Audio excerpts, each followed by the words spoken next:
Let me expand upon more on the situation in Sudan for our listeners maybe who are not that close to it. What's really happening there? Who are being persecuted? Who are the ones persecuting? And what are some of the dynamics that you're seeing, happening literally in the field in Sudan? So Sudan is a very important country. It's an African country, but also it's an Arab country. There were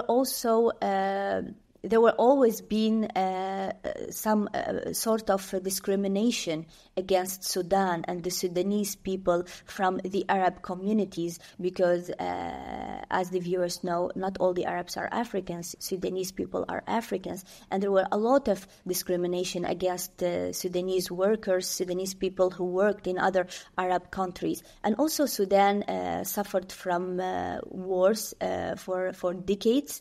And then 10 years ago, things started to calm down. The former administration, Trump administration, also before that, Obama administration, and then Biden administration, put some diplomatic efforts to lift sanctions from Sudan to improve the American relations with Sudan and start new chapter in the U.S.-Sudanese relations. But all of a sudden, all of that stopped because a new civil war erupted in Sudan. It became very bloody almost a year and a half ago from now.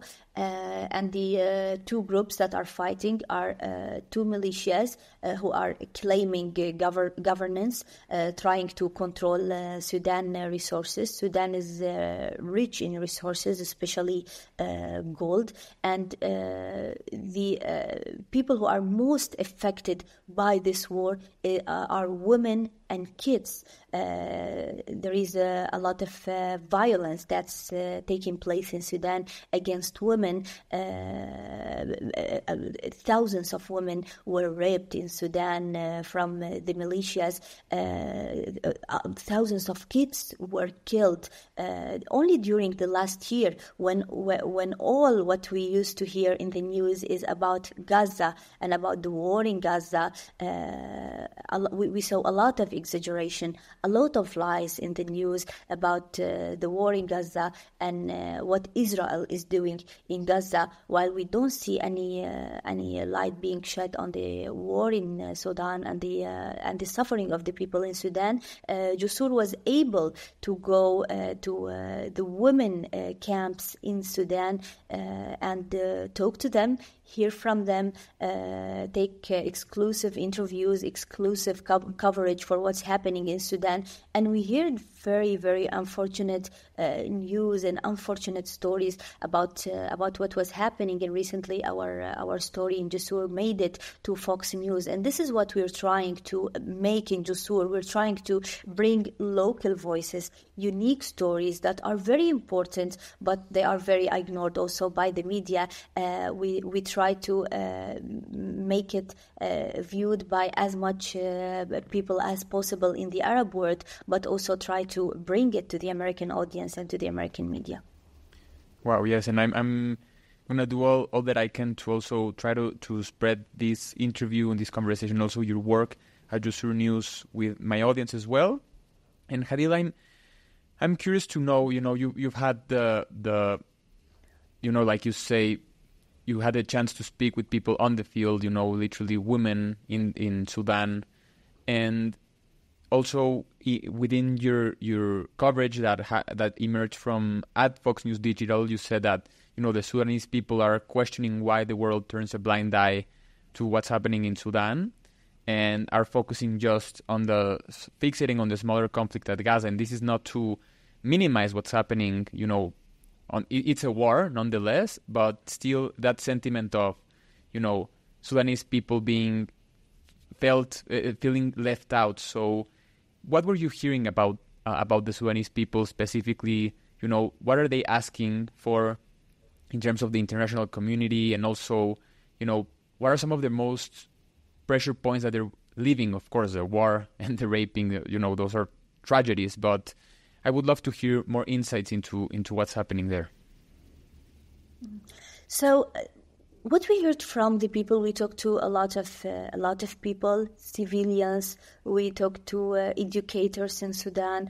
We talked to women who were displaced, and they think that ignoring the tragedy in Sudan is leading to ignoring it also by decision makers. They think that when a story, something is happening in Africa or the Middle East is underlined, is in the international media, this is also pushing the decision makers to do something about it. They believe that the United States has leverage. They think that Washington has a lot of tools to pressure both parties in Sudan to stop the fighting, to stop this violence against women, to respect the international measures, to respect the UN and the human rights.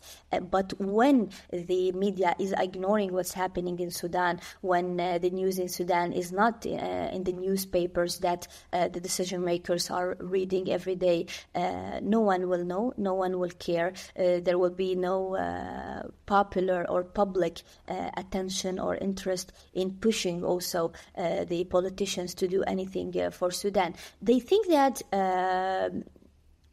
bringing the attention to any conflict that's happening in the world requires political interests, requires money, campaigns, media campaigns, that they know that it costs a lot of money in a capital like here, like Washington, D.C., and they know that there is no one who is interested in putting money to make the people, make the media cover the war in Sudan. And this is what makes them feel very desperate about the future of their country and the future of this conflict. And how do you see the future of this conflict in Sudan? How do you see, of course, the most plausible scenario is, unfortunately, no one or few people paying attention. Of course, we're trying to do that, the most that we can to prevent that. But how do you see the Sudan conflict, emerging and unfolding in the future? I think it's going to a more dangerous place because while Washington is doing nothing to de-escalate in Sudan, other countries are seeing an opportunity in Sudan to fill the vacuum that the United States is leaving behind in this strategic and important country. Today, Russia and China are very interested in expanding their presence in Africa. And Sudan is a great place to put their foot in because there is no American influence now in Sudan. Russia, China, through their also Iranian allies, are supporting some parties in Sudan. Now the Iranian drones that we saw with Russia in Ukraine are being used in Sudan. So this is making things more dangerous in Sudan. Of course, to begin with, for the Sudanese people, for the Sudanese civilians who are suffering, but also on the long term, I see it a very, very bad situation for the U.S. national interests and the U.S. interests.